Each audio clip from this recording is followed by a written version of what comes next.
Andrew Shadane. I swam for the Boys and Girls Club of Northern Westchester Marlins as an age grouper, then 4 years at Princeton University swimming for the Tigers, and now I'm the inventor of Swim Spray, which is the first product that ever beat chlorine for swimmers. Swimmers can all tell you that no matter what they do after they get out of the pool and the shower, they still smell like chlorine, and that's because they're still covered in chlorine. Swim Spray uses vitamin C to get the chlorine off of your hair and skin after you swim.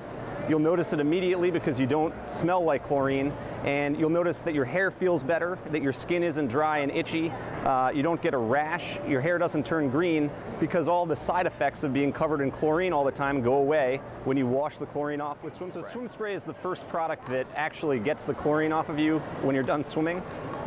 It's just vitamin C in water, so it's an all-natural solution to a common problem. I developed Swim Spray one summer when I was working at a law firm and swimming masters in the morning at Haines Point in Washington, D.C. I would get to the law firm and I'd noticed that I reeked of chlorine and I was getting irritated at the collar of my shirt. And so I figured that I should put my chemistry to work and figure out what was going on at the hair and skin level. And I looked at hair and skin as being made of molecules instead of just being my body, and realized that the chlorine was actually chlorinating the entire surface of my hair and my skin, and that's why I couldn't get rid of it. I couldn't wash it away, and a swimmer shampoo wasn't chemically liberating or freeing the chlorine from my hair and my skin.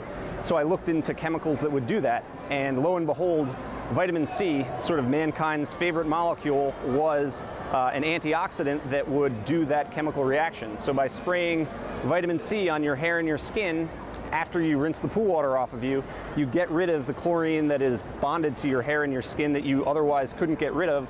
Then you don't smell like chlorine because you don't have chlorine on you, and you feel better. Your hair feels soft instead of stiff and brittle. You don't itch. Your skin isn't dry. Your hair won't turn green. And we're the first company that's ever been able to do that.